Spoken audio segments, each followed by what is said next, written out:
Todas as pessoas que conseguiram o reconhecimento universal em qualquer área não são também felizes.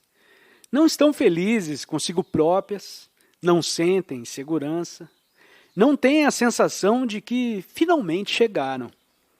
Antes de terem o reconhecimento, elas associaram essa ideia ao fato de serem aceites. Quando for reconhecido, eu vou ter a sensação de que cheguei. Chegou o momento e, a princípio, sentem-se bem, mas depois começam a notar que a opinião das outras pessoas sobre elas não passam de pensamentos-forma, imagens criadas pela mente, ou ainda, como bem sabem, os media. Os meios de comunicação social, mídia, criam a ficção que tem o seu nome. Lê sobre si no jornal e pensa, quem é esse fulano? Não tem nada a ver comigo. Dessa forma, muitas pessoas se tornam mais infelizes, depois de terem atingido esse reconhecimento. O mundo lhes diz que são especiais e, contudo, não se sentem nada especiais. Pensam que é tudo uma ilusão.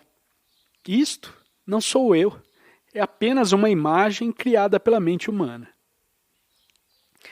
Assim, essas pessoas passam para além do conhecimento de todas as identidades criadas pela mente, porque atingiram aquilo que o mundo lhes disse que era desejável: riquezas, bens, realizações, reconhecimento, conquistas por todo lado e, contudo, isso não lhes providenciou aquilo que estavam à procura: eu próprio. A sensação de estar enraizado na vida. A plenitude da vida, tal como Jesus lhe chama. E é por isso que há muitas pessoas famosas que se entorpecem em drogas. Elas necessitam de estupidificar a terrível infelicidade que sentem dentro de si próprias, porque mesmo a ilusão de mais no futuro, que a maioria ainda vem vivendo, já não funciona.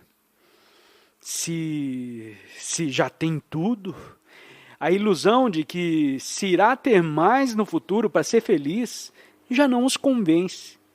Que terrível destino! Já não podem mais olhar para o mais porque isso não os satisfaz. Desta forma se sentem ainda mais infelizes, porque é impossível fugir do momento que se segue. Tomam drogas para terem uns momentos em que pensam: agora estou a me sentir melhor. Destes, muito poucos conseguem entrar num nível mais profundo do seu ser e tomam consciência de que essa sensação de especialidade, no nível de ser melhor do que, ou mais do que, era uma ilusão. Se a perseguirem, ela os levará a lugar nenhum. Nunca poderá preenchê-lo, porque é um pensamento-forma. Eu, o ser especial que queria incorporar na história do eu. Essa é a base da sua identidade, se estiver apenas encurralado nos pensamentos. Eu, o ser especial. Algumas pessoas têm a ficção na sua cabeça, pensando que, e isso é um exemplo, numa vida passada foram um Napoleão. Essa história lhes dá uma sensação de especialidade. Contudo, deriva somente do momento dos pensamentos de imagens. Alguns se mantêm satisfeitos com essa ilusão. Ninguém concorda consigo que é Napoleão, mas temporariamente até resulta. Claro que tem de estar sempre a pensar nisso e a contar essa história aos outros. E alguns até ficam convencidos.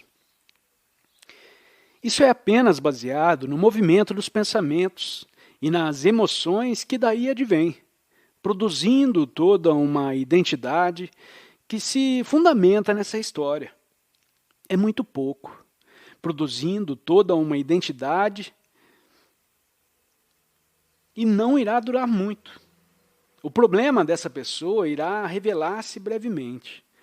Poderemos dizer que ninguém pode predizer a morte. Todavia, a morte de todos nós é quase iminente, uma vez que o período de 1 ou 30 anos acontece muito rápido.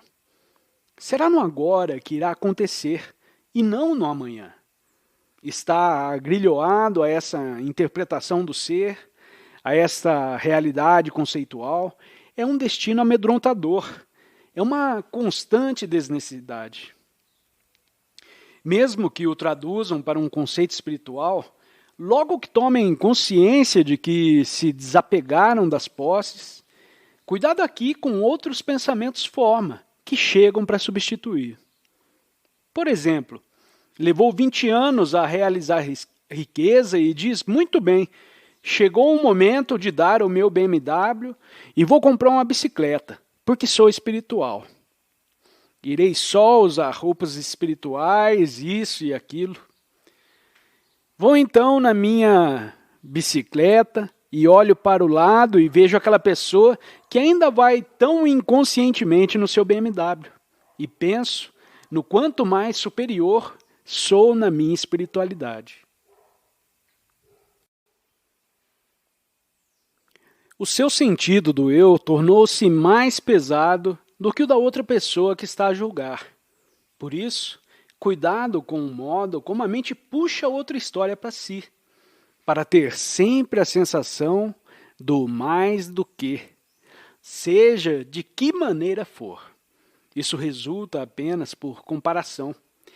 Tenho uma imagem de quem eu sou e tenho de comparar com o que eu penso que o outro é. Imponho imagens a mim mesmo, conceitos mentais, e imponho aos outros, comparando a minha imagem com a imagem do outro. Ok, eu sou mais espiritual, ou ele é mais espiritual, já está nisso há mais tempo do que eu. E assim prossegue com o que sabe. O conhecimento é outra escravidão. Sabe coisas através do seu grande armazém de conhecimento, que por acaso transmite aos outros. Eles ficam abismados e é óbvio de que sabem mais do que eles. Dá-lhe então a sensação de, sou melhor. Acontece com pequenas coisas. É sempre muito precário este sentido do eu. E só resulta se eu estiver certo, e para isso os outros têm de estar errados. Sente-se, então, momentaneamente engrandecido. Eu sou brilhante! É sempre a ficção do fortalecimento do eu, a ficção de mim próprio, de mim e da minha história. As pessoas percorrem a vida procurando isso. É o propósito das suas vidas. O fortalecimento da ficção de mim próprio. Essa é a força motivadora por detrás das ações de tudo o que fazem. É sempre uma coisa instável, devido ao fato de, muitas vezes, se sentirem menos do que os outros. Por isso, tem de compensar. Sou menos especial do que ele. Ele sabe mais. Mas, por outro lado, eu tenho melhor aparência. Se as pessoas não conseguem atingir a especialidade da forma que o mundo lhes diz para o fazer, chegam a uma especialidade oposta, sentindo-se tratadas injustamente pela vida, sentindo que são vítimas de algumas pessoas ou situações, e nesse pensamento forma de ser uma vítima, sentem-se muito especiais. Podem ganhar sempre, mesmo que percam. A mente é muito inteligente. A identidade de vitimização está fortemente alojada na mente de algumas pessoas. Conhecemos e 5 minutos depois já estão a contar a sua história. Sabe o que me aconteceu há 25 anos atrás? É claro que coisas desconfortáveis aconteceram há 25 anos atrás e estão também a acontecer agora, nesse mundo louco. Construir uma identidade em algo terrível que aconteceu uma vez no passado ou que se repete constantemente nesse mundo louco, onde o sofrimento é inevitável, criar uma situação de especialidade à volta disso, o coloca numa medonha prisão criada por si, mas pelo menos sabe quem é e tem uma história. Que bom, já tenho uma história. A minha vida me tratou mais injustamente do que as outras pessoas, e então posso sentir mais do que os outros.